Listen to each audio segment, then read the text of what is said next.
Ishasho lashaya ke lelo hora elisuke liqinisekisa ukuhlangana kwemhlathi eyazanayo.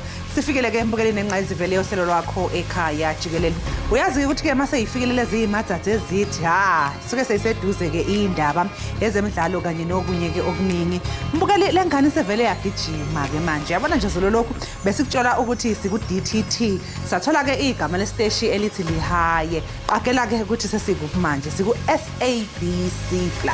Kholosa lokhu ke kusho ukuthi nje umbukeli usengakazi ukuthi asibukele kwi-app kwi-cellphone yakhe. Hawu Nkosi yami. Enefezekile hlezi noma inguphi lapha khona. Noba uziqhushe ke ebhedini nca. Yes. Ekhaya Jikelele. Ngase sibone ne-views basesiphi because ngathi thina siyagijima. Hayi uzobona wena. Ne sawuyijonga phakathi kwambini kwexesha. Litshilo igwijo mbukeli ibethiwe ke lensimbi ubuyigaqele ixesha lokuqala usuku usazi. Lawo ke ngawombuliso kwaye sibulela ngokuba sikwazile ukuba kunye ngalentsasa ngoba ayilobhaqo kuba kuthi kanti sisakhaba fresh sinyathelela phezulu. Kuvimba wethu ke namhlanje ungalindela oku ungenelelo lwe-ANC yephondo laseGauteng kumba waseTshwane. Ungavumelani kukamnumzana uJacob Zuma nokutyunjwa kukaZondo nokwenyuka ke kwamaxabiso amafutha nokunye. Dimlo ke ukholosa kalubisi umadlengothi maziphuma mshukuma masishukumise le way sijonge eziphala phambili kule yure.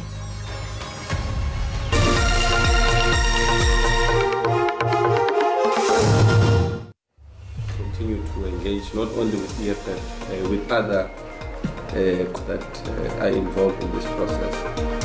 Anything that does not speak to our people and their services, we have a problem. Iqembu elibusayo kulelizwe i-African National Congress seliyalele umzikhumalo ukuthi angenelele odabeni oluthinta ingqinamba zemali kumkhandlu dolobha iTshwane okuyiyona inhloko dolobha yezwe.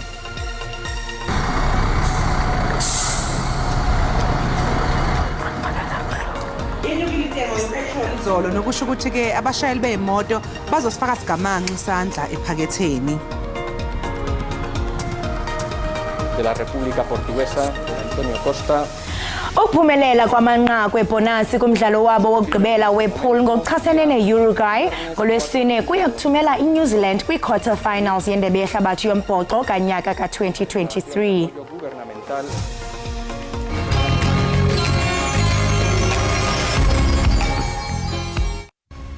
Mbukelo omuhle noma ngabe kunezindlu zodaka kusekhaya lapho lalela ekhaya Jikelele ikhaya lemfudumalo siyakwemukela ngeyifudumela izandla bize ex yakho induna umthatha ongakini ikhansela nenkosi ungababiza besondele bengaphuthelwa umsomluko kuya kulesihlanu ubatshele bezobukela indaba eyinohlonze zithulwa abasakazi abanohlonze ezemidlalo ezokuncebeleka nesimo sezulu asambeke.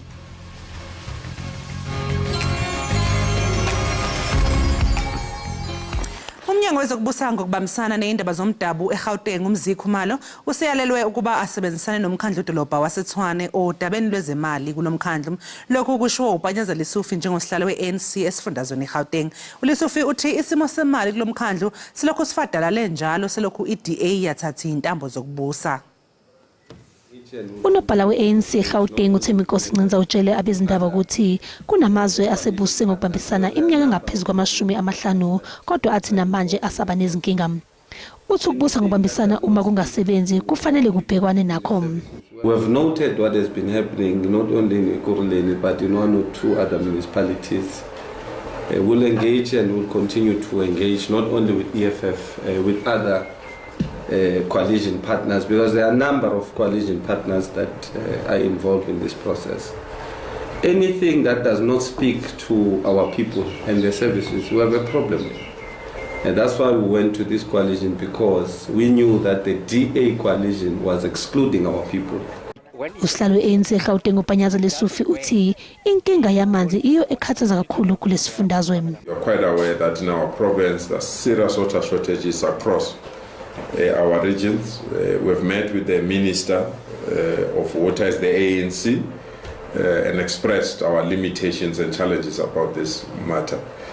On the basis of that engagement, we are quite convinced now, and we've seen Rand Water has moved in with speed to fix the areas where there are challenges of water. Uthi ke lesifundazwe iso esikhahlamezwe kakhulu isifo sezinkukhu. We have been briefed by our agricultural department, because Gauteng is hard hit, and that's the reason why you see even eggs trending. Our team is dealing with this matter, and we are hopeful that we will be in a position, obviously with the assistance of national government, will also be in a position to resolve this agent matter so that we don't have challenges of chicken nor challenges of eggs. Kobe wathi ubugebengu nabo into ekhathazayo kakhulu kodwa bazama ngakuzonke izindlela kuba babhekane nabo. iJacob Zuma Foundation ithi owayesakuba ngumongameli uJacob Zuma ujike wabhenela kwinkundla ephakamileyo yaseGauteng ePitoli ukuba ibhengeze ukutyunjwa kukamongameli wejaji eyinhloko uRaymond Zondo ngokuchasene nomgaqo siseko. If we were to digitize the labor court system, it would make life much easier because CCMA now, all their records are already digital. So we just need to create a link between the two systems. And I know the CCMA system fairly well. It's very pliable and very accommodative of linking into other systems. Ijaji elengamele inkantolo ephakeme eGoli uEdwin Mulahle litshele ikhomishana ebhekele ukusebenza kweinkantolo iJSC ukuthi iinkantolo eziningi zaseNingizimu Afrika azisasilele emuva ngohlelo lwazo lokusebenza nenqgalazizinda yazo. Lokhu ukushe ephendula eminye yemibuzo yamalungu alikhomishana njengoba phela beqhubeka inhlolo khono yabagaqele ukuvala izikhundla zamajaji nesephini likamengameli wamajaji enkantolo yezisebenzi.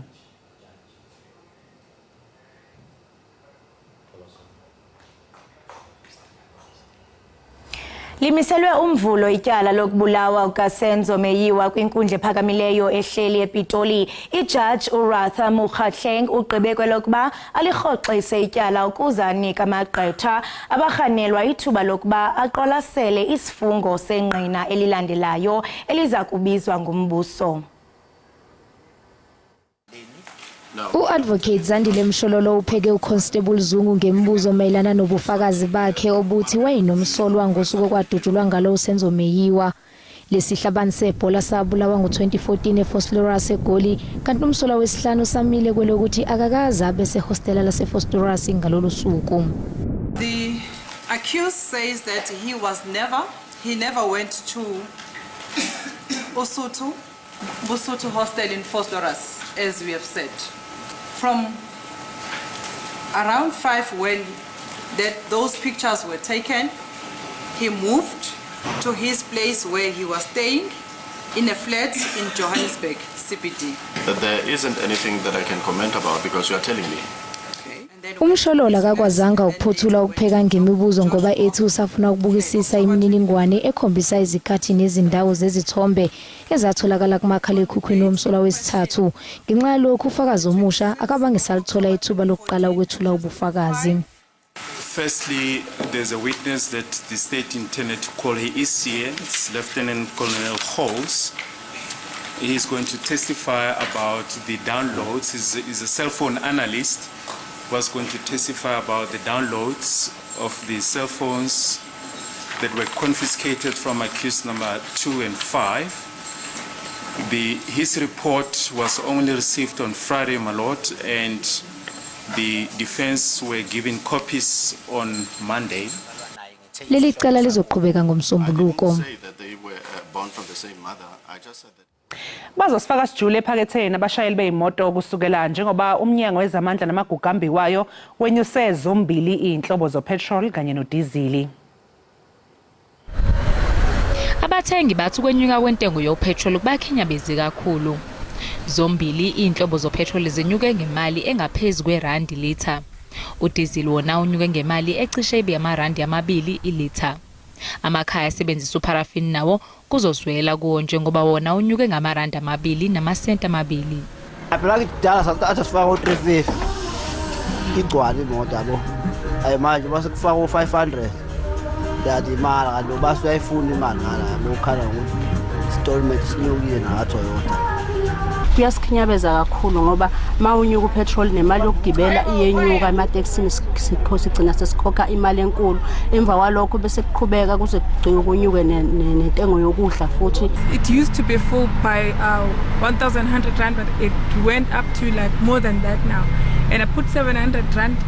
I don't see any difference. It's just up to the half of the gauge, and I'm so frustrated. Namagaraji nawo ashayekile njengoba abashayeli sebethela upetrol omncane kunakuqala.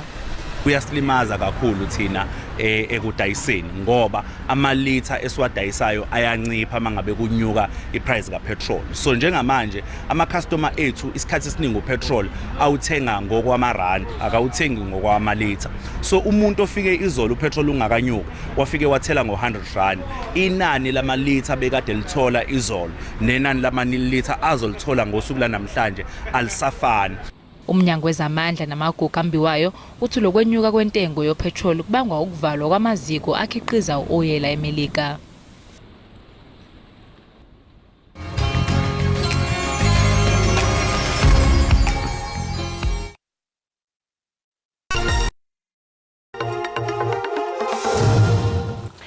Umqhudelwano wendebe yomhlaba weFIFA uzosingathwa emazweni ayisithupha emazwenikazi amathathu ehlukene. Lo mqhudelwano wendebe yomhlaba ka-2023 uzosingathwa amazwe iSpain, iPortugal neMorocco. Kepha-ke imidlalo yokuqala emithathu yokuvula izosingathwa amazwe iUruguay, Argentina kanye neParaguay. Lokho-ke bazobe bekwenza ngenhloso yokubungaza iminyaka eyikhulu kwasungula umqhudelwano wendebe yomhlaba weFIFA.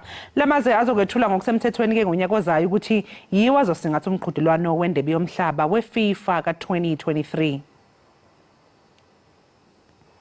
Kanti-ke ukuphumelela kweNew Zealand inqaku lebhonasi kumdlalo wayo wokugqibela wepool ngelixa-ke idlala nayo iUruguay phezolo kuya kuthumela iNew Zealand kwi-quarter final yendebe yehlabathi yombhoxo ka-2023. Kulindeleke kuba iNew Zealand ibethe iUruguay njengokuba-ke yenzayo pha kwiNamibia nakwi-Italy emva kokubethwa-ke kumdlalo wayo wokuqala neFrance. Nangona kunjalo-ke eli qela laseMzantsi Afrika laseMzantsi Melika gxebe lingakhe-ke lizilwele ngamandla kunokuba cinga neli qela lisabethiwe yiFrance kumdlalo wabo wokuqala wendebe yehlabathi. I think the great thing about this team and this tournament is that we've focused on each week as it's come, and that's been the way it's been this week. You know, we can't look past Uruguay. For as long as I've been playing, one of the toughest challenges of the week is preparing for a team that you know that will be easy to overcome.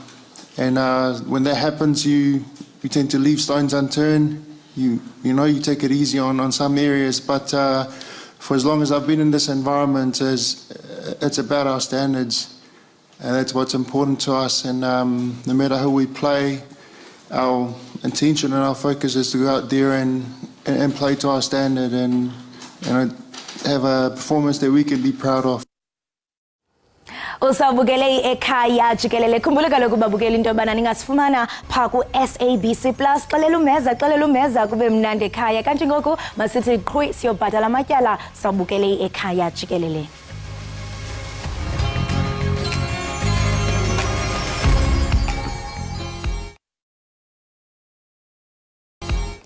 Siphinde sikwamukele mbukeli lapha Ekhaya Jikelele. Usibuka kwi-channel lihaye khona la kanti futhi ke mbukeli usibona bukhoma ke lapha ya ku SABC Plus.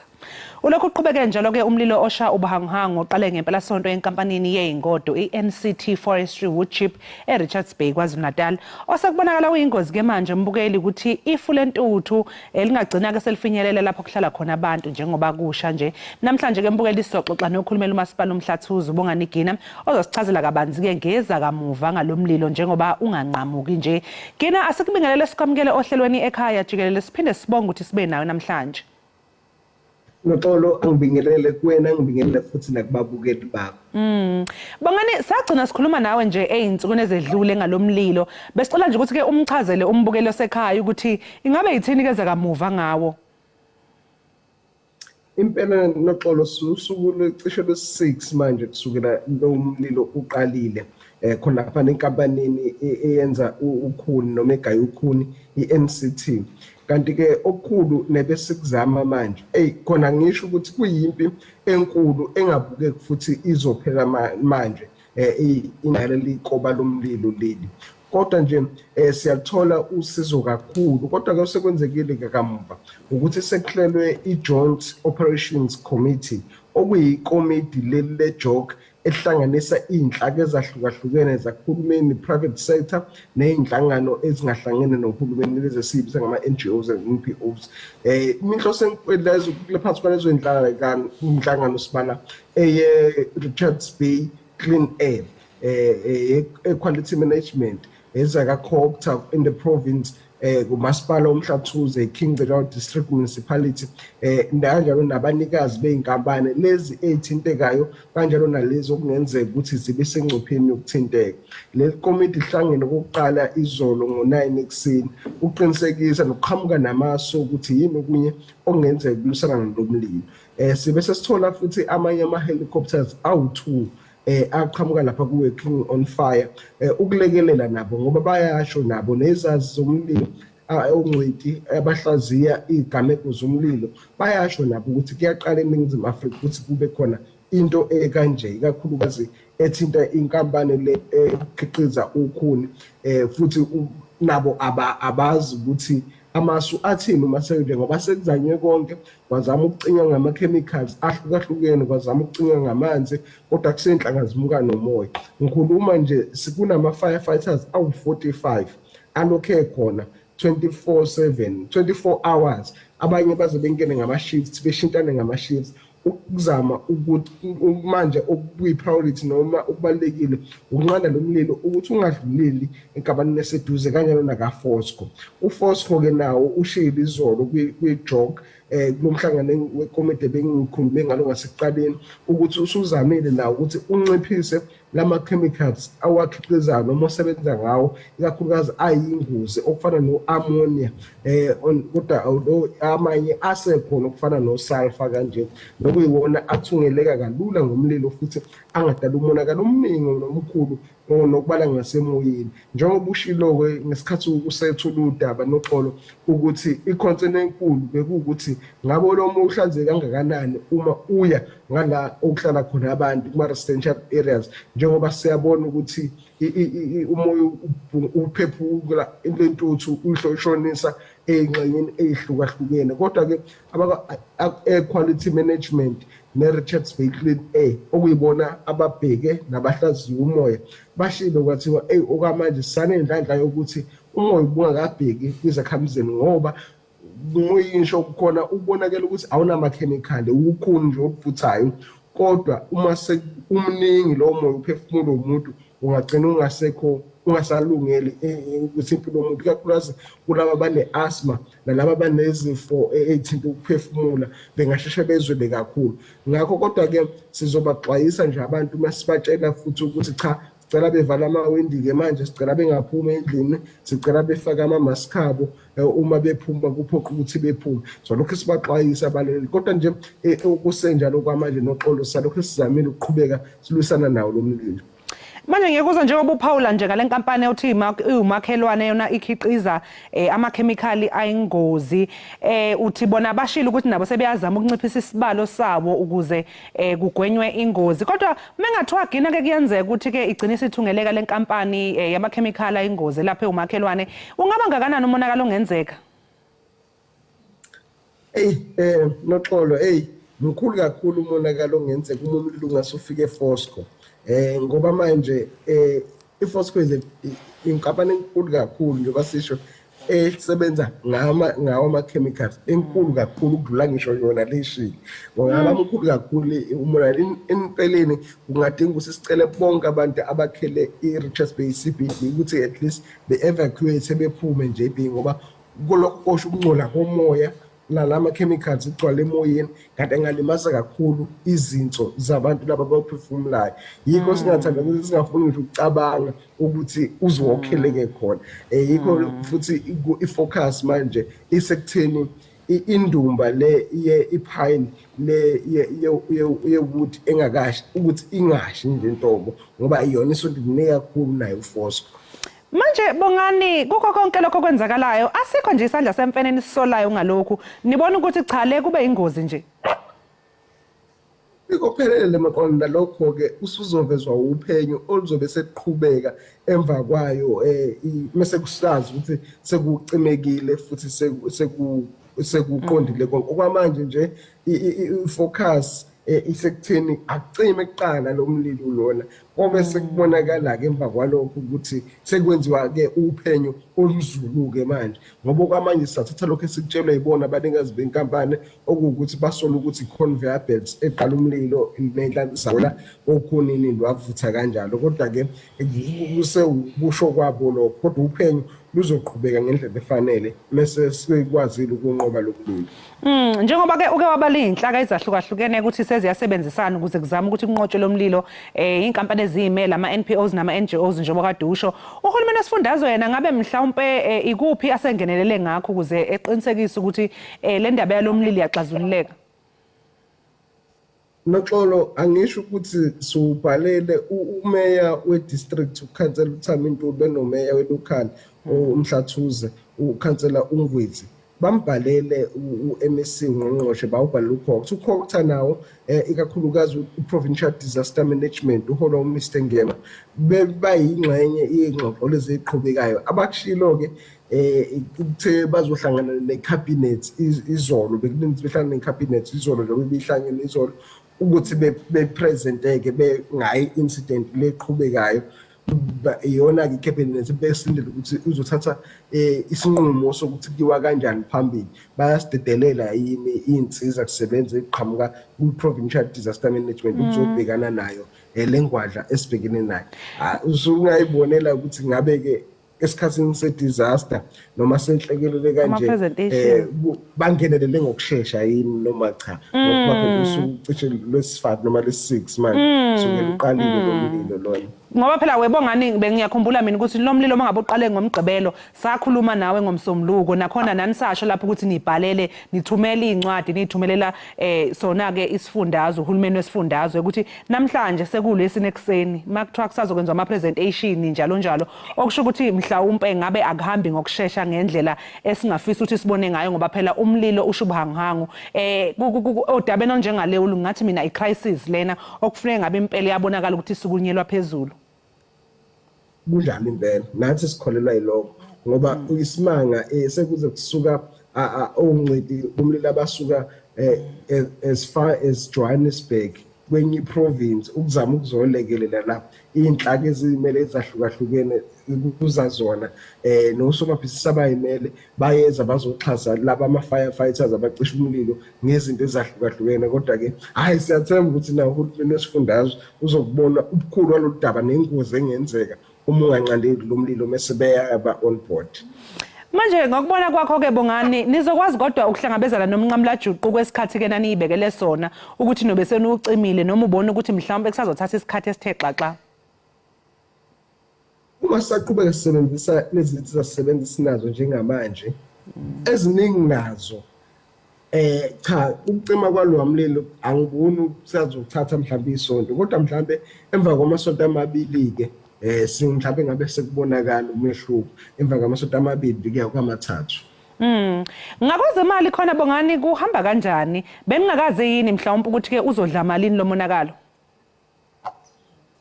Ngokusho kwayo inkampani le iNCT ngokwayo lo mkhiqizo lo wabuloshibe ulinganiselwe enanini elu-1 billion rand mase bashelwe namabhilidi bashelwa nayimshini yabo kwamanje umonakalo odalekile uyila ko 3 billion rand.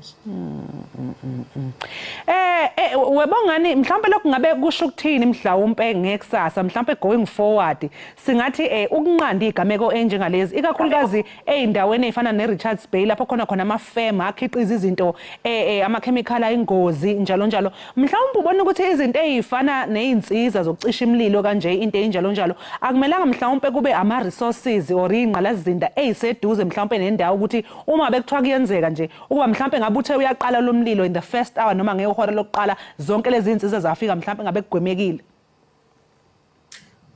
Noxolo angibancome abacima imililo bethu kube njalo impela njengokusho ngenhlanhla lo mlilo uwenze kanje lapha ku MCT Khambane cishe umasipala ungango 2 kilometers ukusuka khona ukube ekuthanga ngokusheshsha futhi izimoto zazicisha umlilo cishe lapha kumasipala semhlathuze ziyisikhombisa zisupha noma ziyisikhombisa imoto zeyicisha umlilo okubalwa ke nalezi enamaleda amakhulu zokugibelela phezulu so umasipala wona ngokwawo it is well equipped ukudila nokubhekana nemililo kodwa akekho kwacabanga isigameko somlilo ongangalo nonje futhi ke le i-disaster ongeke ubhekane nayo uwedwa ezodinga ukulekelana nenhlaka ezihlukahlukene ingakho sekuze kwasingathwa naleli i-joint committee ukuthi ikwazi i-joint operations committee iJOC ukuthi ikwazi ukubhekana nawo ngokubambisana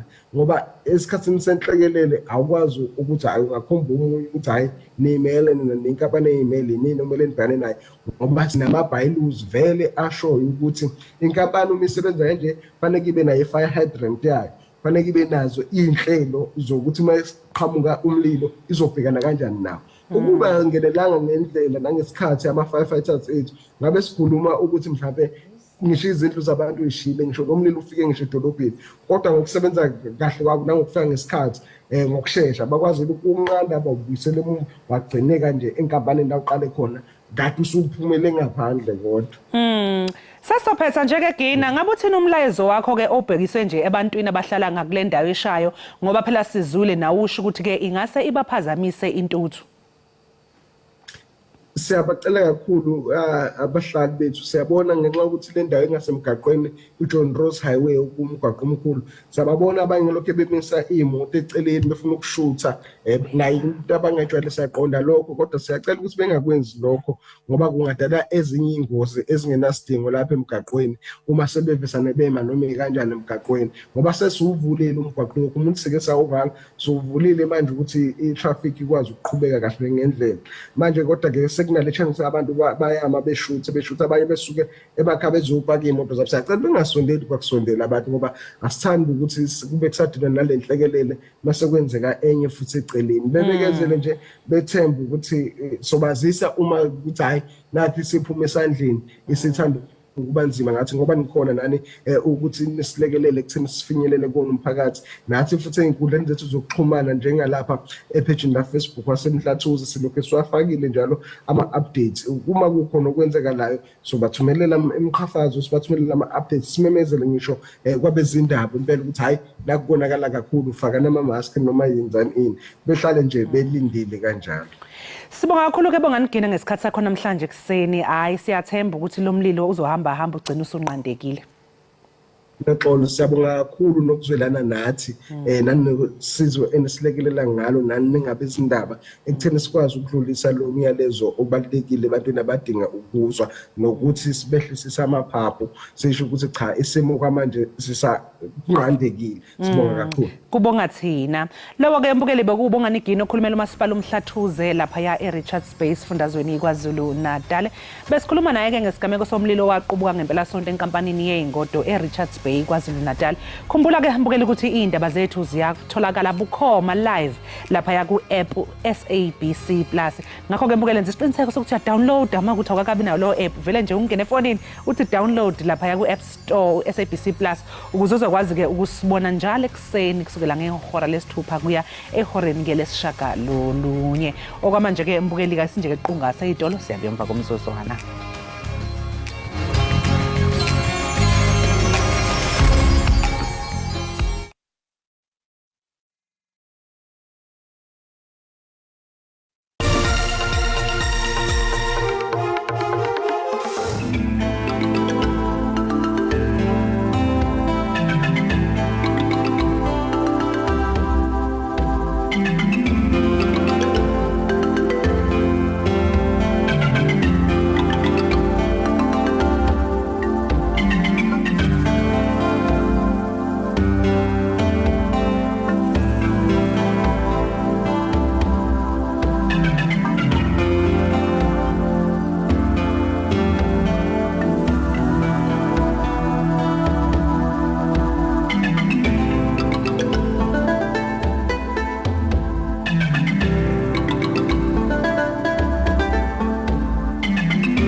Enkosi ngokuhlala nathi nisasibukele kaloku apha ekhaya jikelele kwinkqubo-ndaba yethu sikhona ke napha ku-SABC Plus. Ziyanda ke ingxaki zokubonelela uluntu ngamanzi kwindawo ezakhiwe libhunga lesixeko saseRhawutini. Sithetha nje kukho ke ungquzulwano phakathi komphathiso wezamanzi nogutyulo uSenzo Mchunu kunye nosodolophu waseRhawutini uKabelo Gwamanda. Bobabini ke batyholana ngongakhathali ukuqinisekisa ukuba bayasebenzisana ukuphelisa le ngxaki. Namhlanje ke uxoxa ngalomba sizawunxibelelana ngoZoom nosihlalo we-Action SA eRhawutini umnumzana uFunzi Ngobeni. Singathanda kaloku umbukeli into yokubana sikuxhobise ukuba udliwano-ndlebe lethu luzoba ngesingesi. Mr. Funzi, good morning and welcome to Ekhaya Jikelele. Hi, good morning and good morning to the viewers and the listeners of Ekhaya Jikelele. Thank you so much for joining us this morning.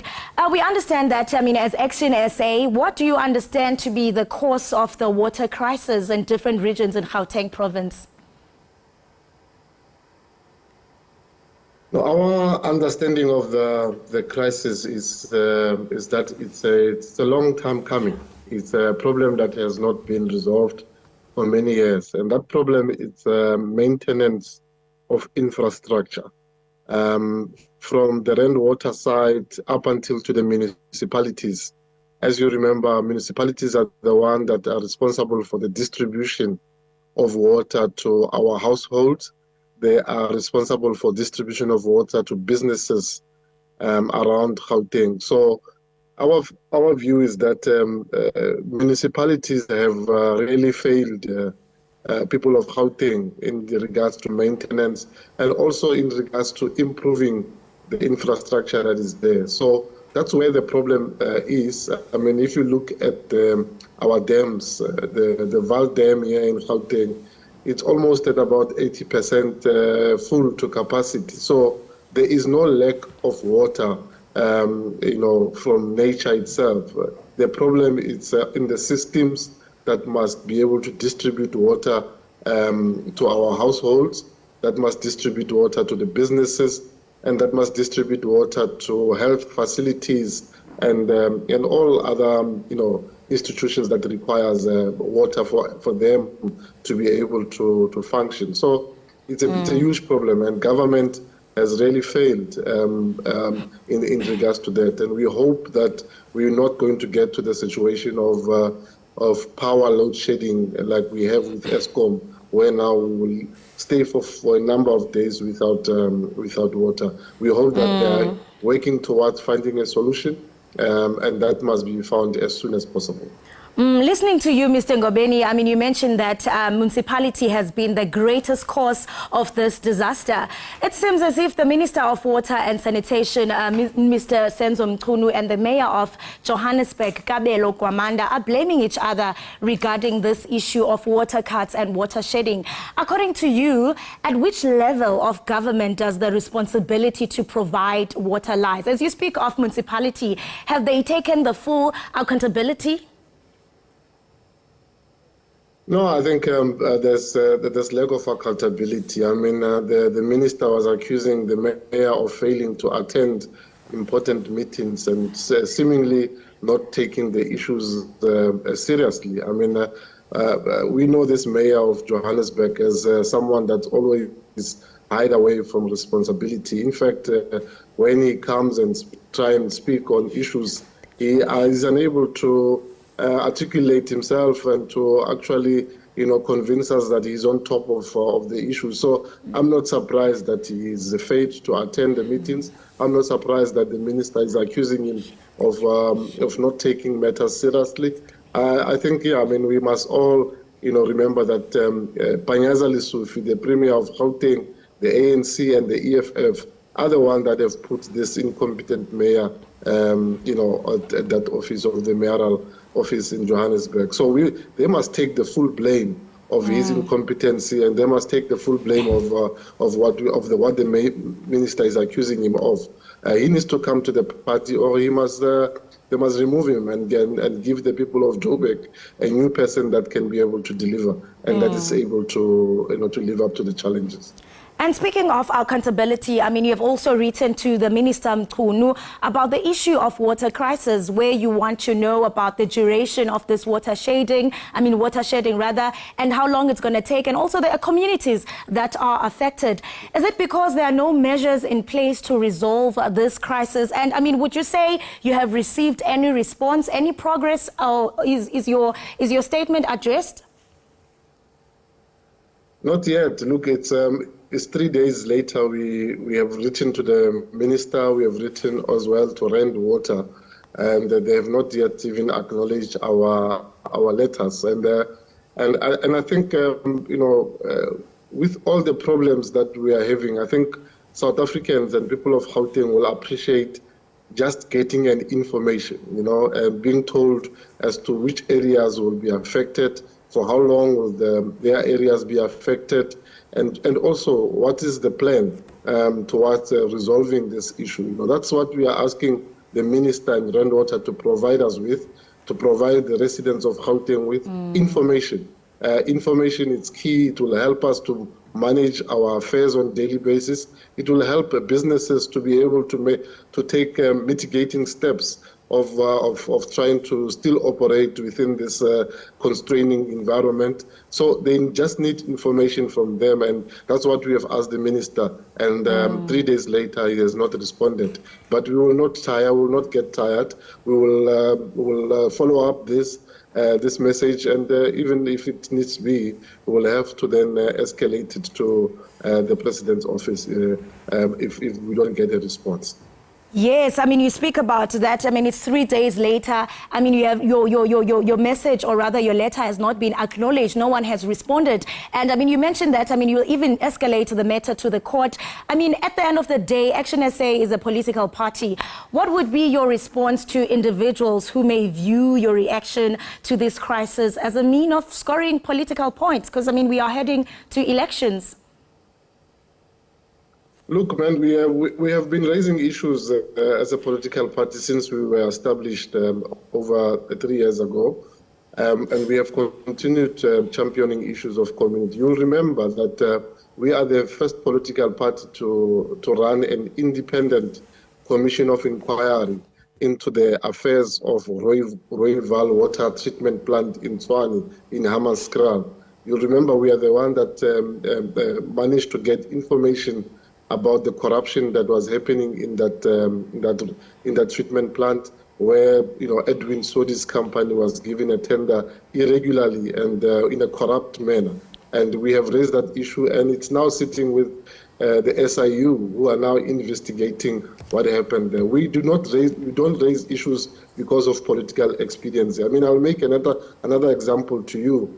The Lily mine a disaster where 3 miners are still underground and they have still not been retrieved. We have been championing that issue from the beginning, even before elections, even before this election season. We are the one that have been doing so. So we don't raise issues because of political expediency. Yes, we are a political party, and yes, we want to really get South Africans to appreciate that the current government has failed, and we need change, and we're asking them to vote for Action SA. Unapologetically, we think that Action SA, it is a solution to the problems that we're currently having in South Africa. So, but this particular issue, it definitely has nothing to do with politics. We are championing the interests of our residents in Gauteng, and we will do so without fear or favor. Mr. Ngubeni, you say that, I mean, the current state of delivery services as far as water shedding is concerned is a direct reflection of the ruling party's neglect and failure. I mean, as Action SA, is there something that you are doing to assist the affected communities? Yes, of course, where we are able to contribute within our limitation, we do contribute. I mean, I've just made an example about the Rooiwal water treatment plant in Hammanskraal. We ran an independent commission that was able to to put the brakes into the corruption that was happening there. That's massive, and that's been appreciated by residents in Hammanskraal. Where we are able to assist, we do assist the communities, And we do obviously call on the private sector and NGOs that have the means to come on board as well and assist where we are. But indeed, the responsibility of all this lies with the government. Those that are in power needs to exercise their power in the interest of our residents and assist where we are, where there's a greatest need. But the most important thing is that which you have highlighted yourself, that the genesis of all this, it's bad governance, it's corruption, it's incompetency that has happened for the last 30 years, and it's across. I mean, it doesn't only affect Gauteng, it affects places like Limpopo. In Guyana, there's a project that was supposed to be delivered of over 4 billion. That project was squandered, and it's still being investigated as well by the SIU. So it's problems across. Our infrastructure is crumbling. It's not only water, it's energy infrastructure. You look at our buildings here in Johannesburg, in the inner city, they are crumbling down. All these things, you cannot say it's an accident. It's things that this government have failed to do, which is maintaining the infrastructure and building new infrastructure for the benefit of our residents. And we must be able to be brave and say they are at fault and they must be removed of power so that they can be able to learn a lesson. Finally, Mr. Ngobeni, I mean, general elections are around the corner. And I mean, we're probably wondering when you are launching your election campaign as Action SA. We do understand that, I mean, you do host participation meetings where you amplify the voices of the public. What are you currently working on at the moment? Currently, we are putting together the last preparation in regards to our campaign. Yes, indeed, elections are just around the corner. I think they will be around May next year. We are still building our structures. We are putting together all the plans, getting ready for example, the registration weekend. It's coming now in November. We are calling on young people and all those that have not registered to vote to come out and register so they can be able to vote in next year's election. That is what preoccupies us at the moment, encouraging the youth, encouraging all those that have moved from KZN, from the Free State. They must come on board and register to vote here in Gauteng so they can be able to help us to remove this corrupt government. That's what we are busy with at the moment, and if all systems go, we will be quite ready to contest the 2024 elections. Mr. Ngobeni, thank you so much for joining us this morning on this very important discussion. Have a beautiful day. Thank you very much and much appreciated. Thank you. Right, imbukeli wami lo besithetha naye kaloku nguye umnumzana ofinza Ngobeni. Njengokuqonda mbukeli into yokubana ziyanda ingxaki kaloku zokubonelela uluntu ngamanzi kwindawo ke ezakhiwe libhunga lesixeko saseGauteng. Sithetha nje ke kukho unquzulwano phakathi komphathiso wezamanzi nogutyulo kunye kaloku nosodolophu waseGauteng. Besithetha naye ke umnumzana uNgobeni. Esixelela banze sithi into yokubana baye bakwazi bana babhalele isebe kodwa ke 3 days later abakafumani impendulo kwaye uyatsho into yokubana ubangaba abade baphendule bazawuqiniseka mbukeli into yokubana bayihambela phambili mhlambe ke bangenelele nakwezomthetho. Uyatsho mbukeli into yokubana nangona nje le ngxaki isaqhubeka kananjalo uyablame kakhulu urhulumente esithi into yokubana makanyuse ikawusi ukuze kanti abantu bancedakale. Kanti ngokumbukeli ke masithi qhwi pha evenkileni qiniseka mbukeli into yokubana akukho apho uyakhona. Sikhona mbukeli siyathanda into yobana sikhumbuze into yobana sikhona pha ku SABC Plus qiniseka mbukeli into yokubana uyangena uxelele umeza axelele umeza kube mnandi ekhaya. Hayi kumnandi ekhaya Jikelele. Mina nje into engiyithandayo ukuthi umbukeli usezokwazi ukuthi asibuke noma ngabe ukuphi, noma ngabe usesitimeleni, noma ngabe useTaxini, noma ngabe usebhasini. Thatha nje ifone athi SABC Plus angene lapha kwi-channel lihayi athi ekhaya Jikelele. Mbukeli ke okwamanje asike equnga seyito noma ngabe sesibuya ke mbukeli sizobuya ke sesingene ehoreni lethu lesibili sesikunikeza ehamba phambili. Uhlezi la elihaye ekhaya Jikelele.